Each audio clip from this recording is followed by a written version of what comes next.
Oi. Muito obrigado pela apresentação. Vamos dar início, então, aqui a nossa fala. É um prazer estar aqui e poder compartilhar, né, com vocês esse trabalho que a gente teve tanto prazer, né, e alegria em realizar. Bem, além, né, aqui dos membros já indicados, né, nós presentes aqui e na área Bernardo online, temos também no grupo a Marcela Ferrari Boscolo, a Ana Lúcia Pinto da Silva Nabeiro, a Nina, o Carlos Felipe Carvalho da Silva, a Edilene de Souza Spitaletti dos Santos e Yuri Torrecilha. Tá? Então, todos participaram ativamente aqui, né, na feitura desse capítulo.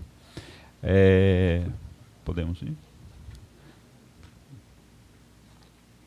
Bom, a ideia, então, né, da nossa equipe, ela é bom colocar também que o nosso grupo de pesquisa, né, que tem uma relação direta com a equipe aqui, Obtel Brasil, é o grupo de pesquisa Inovações e Rupturas na Ficção Televisiva, que é certificado pela Embi Morumbi, né, no diretório do CNPq, mas que, como o próprio João Paulo ontem, né, mencionou, tem pesquisadores de outras instituições também. O próprio João Paulo é da PUC de Campinas, a Nara atualmente é da PUC de Minas Gerais, né, em Belo Horizonte.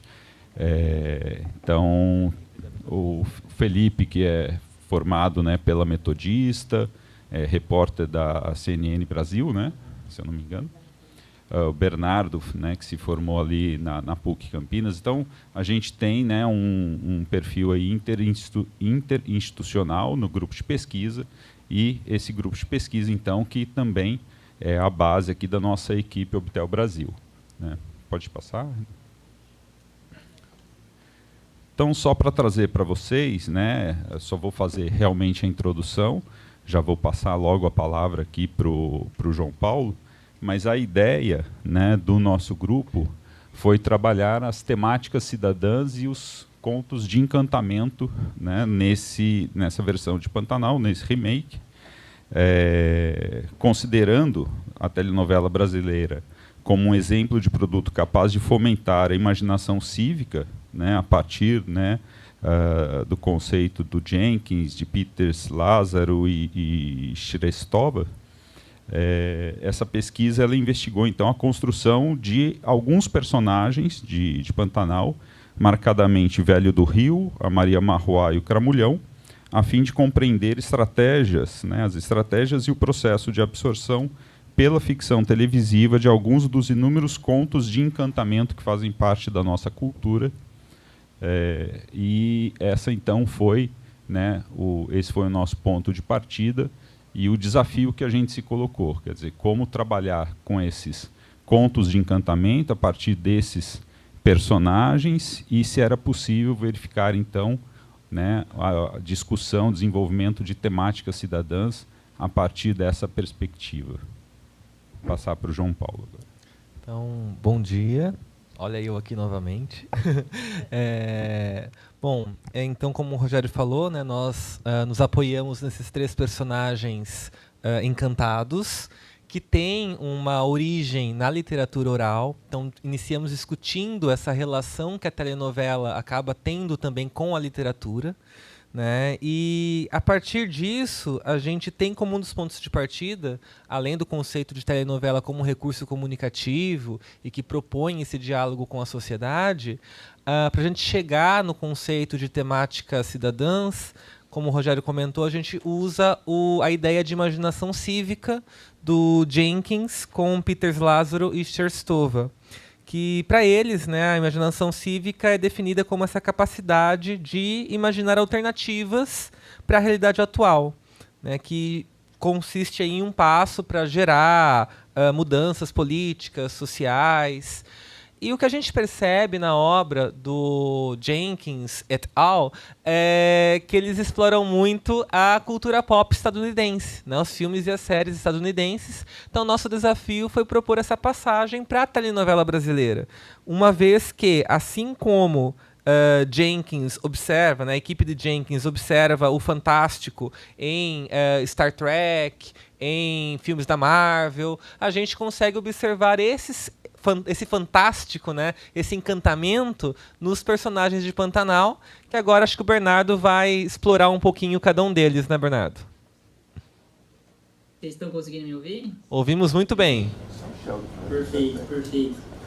Bom, então, passando já, enfim, dentro daquilo que o João trouxe aí, então, sobre a exploração dessa imaginação cívica, né, que a gente traz para o Jenkins, eu vou entrar um pouco mais sobre cada um dos personagens antes de passar para análise propriamente do que a gente trabalhou, né?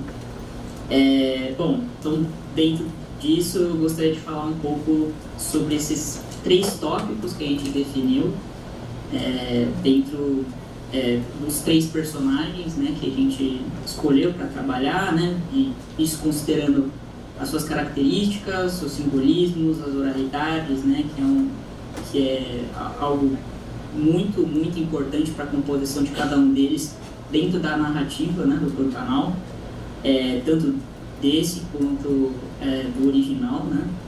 E então, passando, vamos trabalhar então primeiramente nas pegadas de Maria Marruá, depois o Sábio e a Serpente, as trocas da pele do velho do rio, e depois Eu Encantado nas notas do Cramulhão, né? Então, a partir desses 3 tópicos, a gente estabelece e aponta as conexões teóricas, enfim, de questões da oralidade, das questões populares, também de lendas, etc., do Brasil, que a gente vê como conexão desses personagens, né? E com a obra que a gente vai trabalhar, no Pantanal Remake. Bom, começando então pela Maria Marruá, né? Acho que a própria constituição da personagem, né? Ela é muito pautada nessa trajetória das trabalhadoras rurais no Brasil, né? De maneira geral, que perpassa por questões desse trabalho árduo, dessa violência de gênero e a resignação, muitas vezes, a um contexto patriarcal ali. E a partir disso a gente tem muito a questão do que ela encarna, né? Essa onça, né?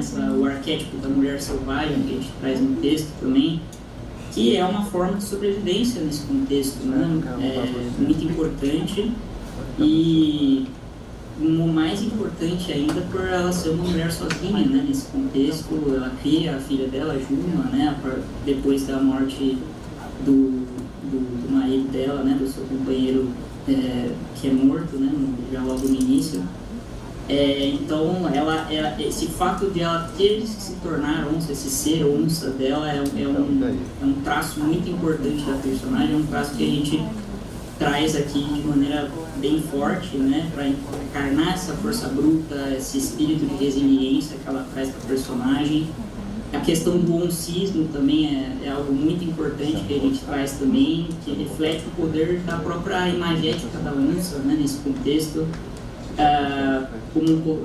que apresenta um poder na cultura popular nacional muito forte, até pela figura da Maria Marruá, né, na obra base, e como esse símbolo da onça, né, é um símbolo muito importante e que tem diferentes representações para diferentes povos, né, como por exemplo os povos indígenas que a gente traz no texto também, possuem um papel espiritual muito forte, né, nesse contexto das comunidades, né, os pajés, enfim.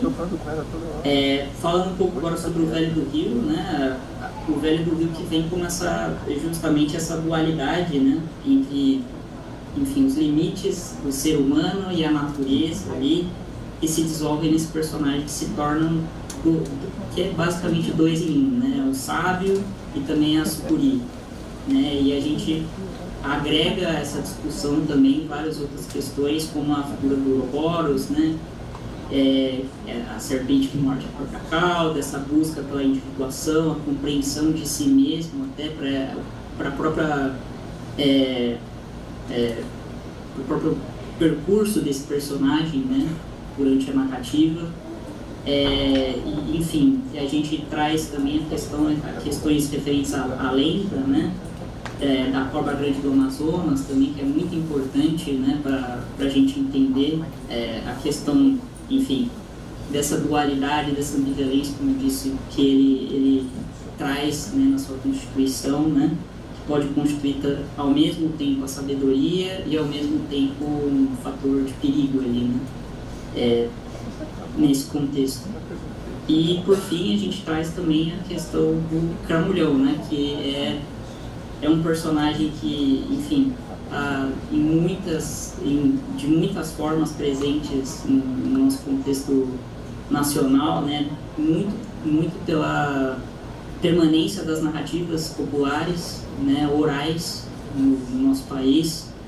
Faz parte dessas lendas que são passadas de geração para geração, do diabo, do coisa ruim, do capeta. E o Cramulhão é só mais uma dessas magéticas, né, desses arquétipos que são trabalhados, né, nesse contexto, encarnado nessa figura desse personagem que é o Trindade, né, que escuta o Cramulhão, que traz a ele premonições, segredos, conselhos, né, e ele sopra aos ouvidos do Trindade essas questões e é personificada, né, nessas cenas que vem na questão da mudança de voz, mudança do olhar, da postura, que são processos que a gente vai expandir a seguir, né, quando a gente vai falar mais profundamente sobre a narrativa e o estilo nessas obras. Então, passo a você, Renato.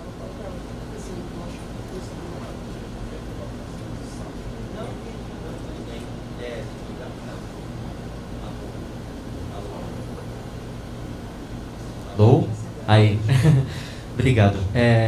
Muito bom dia, boa tarde a todos, todas e todes, né? Uma coisa que é importante a gente ressaltar sobre a questão de narrativa e estilo é que, assim, primeira coisa é que esses personagens são também interpretados por nós como personagens que são simbólicos protetores. Então essa relação do simbólico tem a ver com essa ideia de como que essa relação de proteção, ainda que de um certo ponto de vista por um deles, de um ponto de vista mais enigmático, mais complexo, né, que tende também a uma ideia dual de maldade em alguns aspectos, como é que está ligado a essa relação da oralidade, da literatura pela sua oralidade, e de como que essa literatura e essa oralidade está conectada com a relação dos povos e da relação pantaneira. Da poética estética significa o quê? A partir da relação de desenvolvimento narrativo, como que a gente pode entender e observar a relação estética como uma forma de provocação sensível para quem está assistindo a narrativa. E isso é fundamental, por quê? Porque temos uma passagem que é importante, que é o seguinte, quando a gente sai de um ambiente realista, né? E aí essa questão da ambiência bucólica é fundamental por conta disso. Quando estamos no ambiente real, a gente pode sentir o cheiro da mata, a gente pode enxergar a folhagem, a gente tem o tato que a gente pode estar próximo, a gente tem o olfato que nos direciona também, até como ponto de vista de defesa. E quando você vai para o audiovisual, muita coisa se exclui. O que fica? A visualidade e a sonoridade. Então tem esse dado muito importante no sentido de como é que eu posso provocar o olhar do espectador, e como é que eu posso provocar a sua sonoridade para que ele tenha uma experiência que não é igual a esta, mas que seja provocativa também, sendo que a experiência com o ambiente real é extremamente provocativo. E é a partir daí que a gente vai observar também algumas questões voltadas a como que a gente vai ter essa representação, por exemplo, do que eu chamo também de um certo expressionismo na forma como as personagens que se transformam, né, em animais, como é que elas se manifestam. Sempre parte de uma relação interna muito particular das personagens.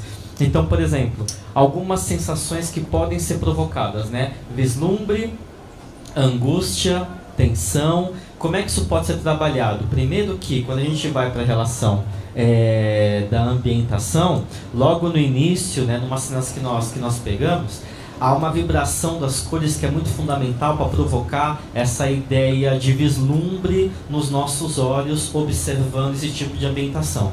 Então, também foi falado aqui sobre a proximidade da televisão agora também, devido a dispositivos maiores e uma linguagem melhor, com mais equipamentos, com a noção cinematográfica. E isso é muito cinematográfico. É você poder utilizar essa imagem épica, entre aspas, para você ressaltar algum aspecto específico.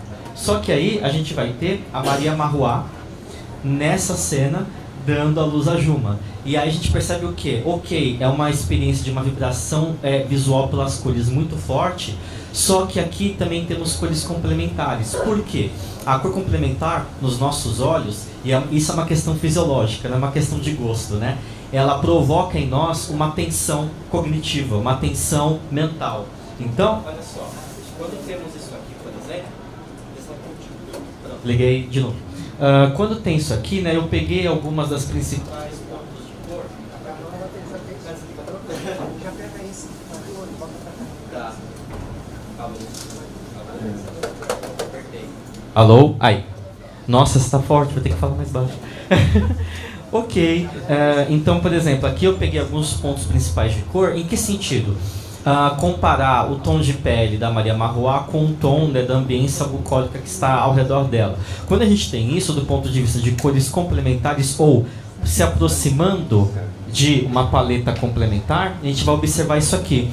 Como o ângulo cromático ele começa a se aproximar das suas extremidades, 180 graus seria a cor complementar. Não é especificamente, mas se aproxima. Os nossos olhos têm duas questões. Uma tensão visual, só que ao mesmo tempo é uma imagem, digamos assim, que nós temos um certo apreço, porque é uma mãe dando à luz no meio de uma ambiência. Então tem essas duas formas de percepção. Tem essa angústia da personagem, tem essa tensão visual, mas ao mesmo tempo também tem essa ideia de ser uma imagem positiva. Ao mesmo tempo que nós temos aí, indo para uma questão mais ligada à nossa forma de enxergar a realidade devido a uma questão cultural, ocidental e religiosa, quando nós temos aqui, por exemplo, né, a Juma, né, aliás, a Maria Marruá deu a luz a Juma, está sendo banhada como se a água do rio, nessa ambiência, fosse uma água dourada, como se estivesse passando por uma relação divina. É quase como se fosse uma auréola acima da cabeça da Juma e da Maria Marruá, banhado o sol misturado com aquilo que é a textura da água. E isso é importante porque vai trazer essa seguinte questão aqui, que é fundamental. Ó, o simbolismo... Desculpa, eu vou ter que levantar, eu tô torcendo aqui o meu pescoço. O simbolismo do ouro e da luz solar, acentuado uma certa representação do divino, com Marruá e Juma banhadas por essa luz, acaba por reforçar temas de proteção e sacralidade. Lembrando que a Maria Marruá, ela traz essa ideia da mãe protetora, porque ela é uma onça também que protege a família. A sequência final em que o Velho do Rio e Maria Marruá assumem suas formas animalescas de um ponto de vista expressionista, porque é do interno, do sentimento interno de representação simbólica que vai para a coisa externa. Utiliza texturas e cores que realçam o conflito e a proteção mútua que a gente vai observar. Então, olha que interessante. Aqui, nós temos nessa imagem, a paleta, tanto da onça quanto da sucuri, são paletas próximas. Mas o que destaca, o que traz o contraste e o conflito? A textura da escama e a textura da pelagem. Então, isso traz um conflito, mesmo que sejam animais que estejam no seu biome, que tem uma certa conexão entre eles. Então, analisando a sucuri, / Velho do Rio, né, o nosso Osmar Prado, a gente vai ter essa relação. Ó. Também fiz a mesma coisa, selecionei cores, tá, de acordo para entender qual que era a paleta dessa sucuri, porque uma coisa é a textura e outra coisa é a paleta. Então, a paleta análoga tem essa relação de proximidade com o bioma, e a onça, a gente vai perceber que também, pela sua seleção de cores, ela também possui uma paleta análoga. Mas qual que é a ideia? O contraste aqui é entre a textura passada por cada tipo de espécie do bioma. Então, as cores análogas aqui mostram, no sentido muito geral, essa... Ih, será que eu fiz algo? Foi o computador. Tá. Eu vou falando. Então, aqui a gente vai observar isso, né? Nós temos essas duas questões aqui, que é a paleta da onça pintada, a paleta da sucuri. Elas têm uma proximidade porque fazem parte de um mesmo bioma, só que o contraste entre eles ressalta essa relação expressionista. E aqui, ó, só para vocês verem, né, as cores que foram selecionadas como essa forma de fazer a leitura da paleta de cor fundamental da cena, só para dar um destaque breve.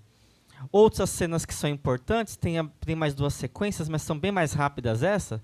Essa aqui, que procura provocar uma sensação de desolação e uma sensação de esterilidade. Ou seja, quando a gente vê, né, o Osmar Prado, nosso velho do Rio, ele está sozinho, ele está vendo a queimada no Pantanal, que tem a ver com essa relação documental que também já foi abordada aqui, né, do ponto de vista ambientalista. Né? Isso vai gerar para nós, né, ó, essa relação de desolação, devastação, ruína e abandono enquanto sensações. O que vai trazer isso?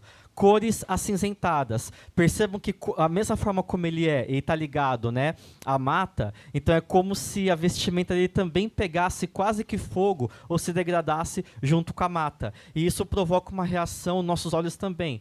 É análogo, porque se mistura, mas é contrastante porque tem esse tom de agressividade intenso que a gente consegue perceber mesmo numa paleta análoga. Então tem um forte contraste, ainda que seja uma paleta que procure uma harmonia da sua figura com a figura do Pantanal.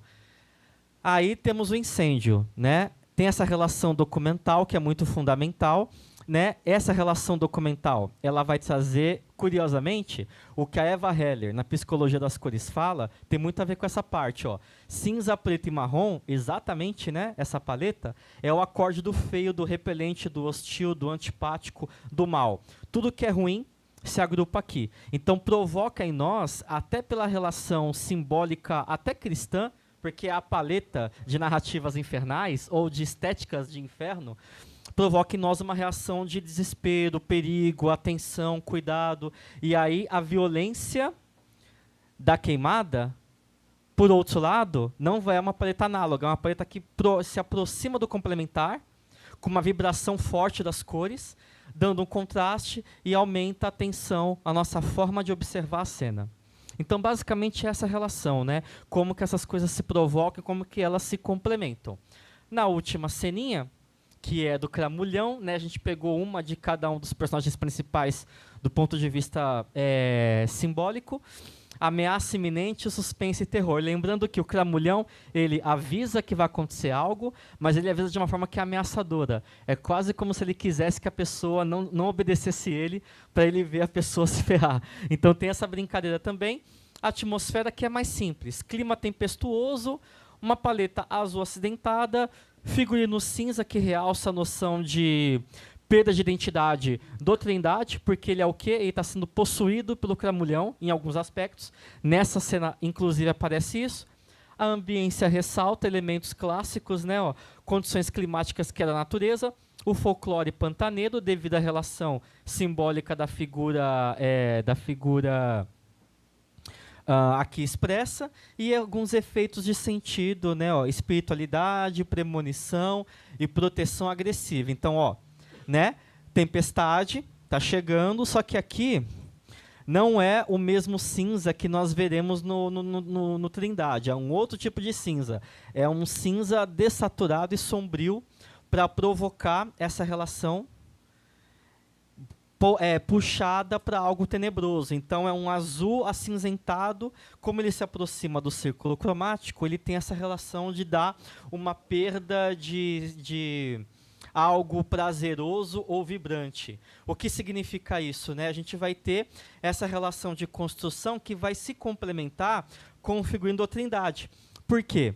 O cinza, olha só, é insensível, pois não é nem branco, nem preto, nem sim, nem não. Os sentimentos, assim como as cores, são destruídos pelo cinza. Por isso o cinza é cruel, que é a dualidade do personagem.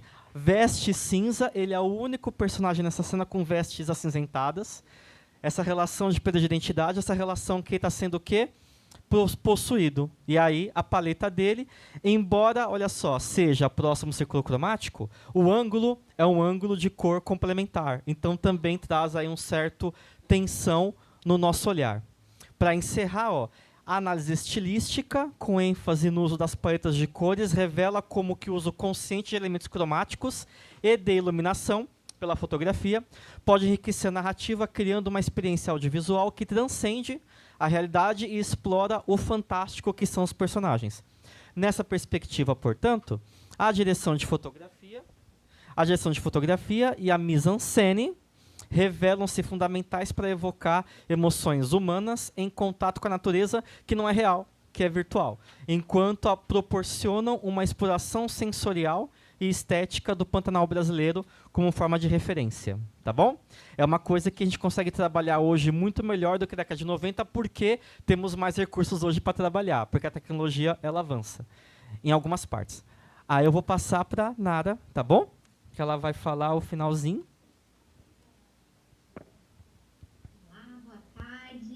Agradeço muito, né, pela oportunidade de estar aqui compartilhando essa apresentação com os meus companheiros de capítulo.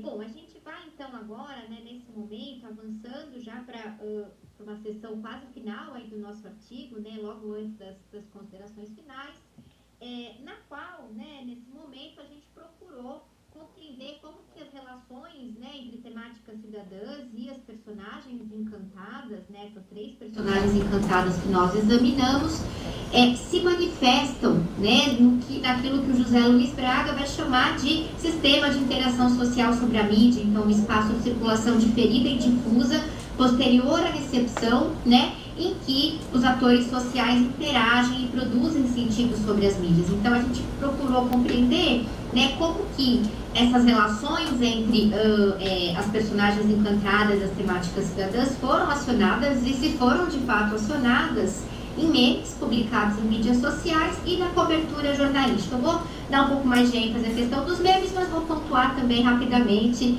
a questão da cobertura. Então, no caso dos memes, a gente considerou uma página do Instagram, ela não existe mais, mas ela era uma página chamada Remake Pantanal, permaneceu ativa até março de 2023 e que reunia, fazia um trabalho de curadoria, né, de publicações de fãs com bastante destaque para os memes. Acho que nesse ponto é importante citar a importância que teve para a nossa pesquisa, para o nosso capítulo, o acervo pessoal de memes da pesquisadora Ana Lúcia Pinto da Silva Naveiro, né, a nossa Nina, que ela construiu durante a sua pesquisa de mestrado na Imbi, Morumbi, né, e foi a partir desse levantamento que a Nina fez, já que quando a gente escreveu o artigo a página não estava mais no ar, é que nós pudemos levantar e procurar identificar esses memes. Então a gente fez ali um levantamento manual, uma triagem manual de memes que abordassem as personagens encantadas, as 3 personagens encantadas de Pantanal, Maria Marruá, Velho do Rio e Cramulhão.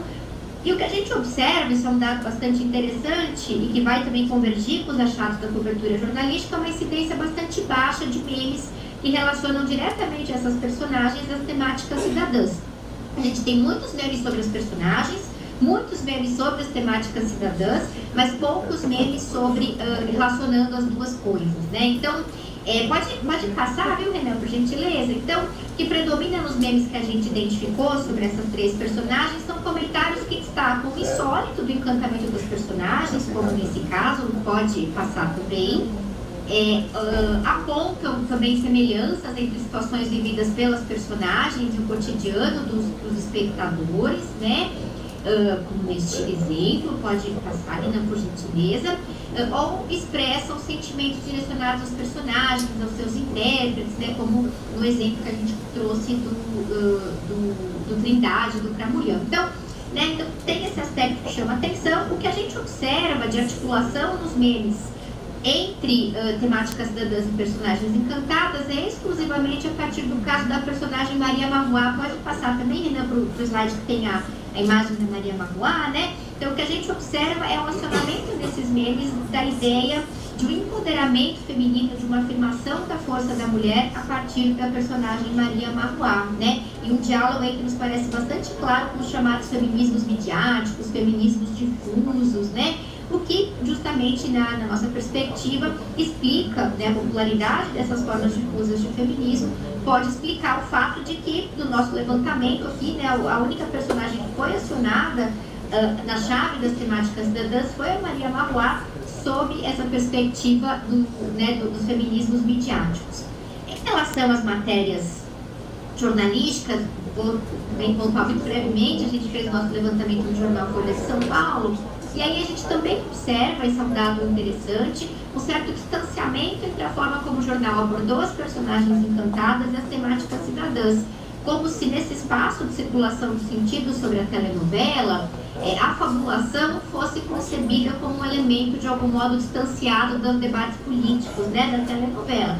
Mas ainda assim a gente encontrou, né, no nosso levantamento sobre as 3 personagens, a gente encontrou um volume grande de textos, 48 textos, dos quais 7, né, faziam essa relação entre Maria Marroá. Um texto, né, relacionava a Maria Marroá novamente a questão da autoestima, do orgulho, do próprio corpo, da história da mulher, e mais 6 textos, né, então 7 ao total, relacionavam a figura do velho do Rio, né, a temática da conservação ambiental e da sustentabilidade. E é interessante perceber como temas prevalentes, né, a partir dessas personagens nos memes foram diferentes. É diferente, né, o tema ali do empoderamento é prevalente nos memes, mas não é o tema prevalente da cobertura jornalística. Isso nos parece estar ligado, no caso da cobertura jornalística, à própria pauta ambiental, à própria importância da pauta ambiental, né, na cobertura jornalística, naquele contexto de desmonte de políticas ambientais do governo Bolsonaro. É isso, agora passo a palavra para os meus colegas fazerem as considerações finais. Obrigada.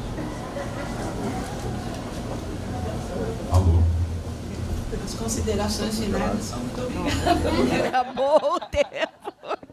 Não, mas eu pretendo, pelo menos, né, 20 segundos. Nesses 20 segundos, tá? Eu sou Inês, tá? Eu quero dizer que Pantanal foi um marco também na nossa vida como grupo de pesquisa, porque houve mudanças internas, nós éramos muitos, ficamos pouquinho e depois nós aumentamos de novo e é hoje essa nossa equipe. Eu quero agradecer, na verdade, cada um deles, de vocês, aí, pela amizade, a solidariedade e a produção desse capítulo, né, desse estudo e desse capítulo aí para vocês. E aqui, salientando, ouvindo tudo, né, até agora, é muito bonito ouvir todos os grupos, porque a gente também vai observando como se dão os processos, né? Não só da pesquisa, mas o processo de produção de cada grupo. E aí que são, ao mesmo tempo, né, individuais e depois coletivos, não é? Então, as nossas ideias, textos, como nós fazemos, e aí cada um é de um jeito, cada um gosta de uma coisa, deu para perceber, não é? E que depois nós temos as ideias, temos os textos e vamos compondo, de alguma maneira, a nossa história. E aí vem também o processo que eu sempre penso e que eu sempre gosto, como se dão os processos de criação de quem cria a novela e de quem cria. Então, para onde vão? Vocês falaram, vocês trabalham com a memória, estudam a memória. Então, eu vou finalizar. Pode ser? Você deixa? Você deixa? É rapidinho. Eu vou ler rapidamente para onde vai, né, para onde ia o Rui Barbosa, e aí vocês ouviram ontem qual é o processo do Lupé. Então, ele dizia assim, o meu universo é o Brasil. Rui Barbosa, o Benedito. Normalmente, um ator vai a Paris ou a Nova York quando termina de gravar uma novela. Eu vou para o Pantanal, para o sul de Minas ou para o Araguaia. Estou sempre mexendo com esse sertão, porque tenho uma ligação muito grande com a terra. É uma força telúrica mesmo. Então, isso é do Benedito, quer dizer, o processo de criação. Quer dizer, para onde ele vai, para onde cada um de nós vai, não é? Nas nossas memórias. E aí lembra muito também né, o próprio... Aqui eu vou parar, senão aí eu vou ficando, não é, o tempo todo relembrando. O Guimarães Rosa ia para Gothenburg o tempo todo. Eu só escrevo se eu voltar para lá, né? Então, de alguma maneira, esses criadores, esses atores, esses autores, né, eles vão para um lugar da memória e para um lugar, para um espaço, né? E, enfim, muito obrigada também.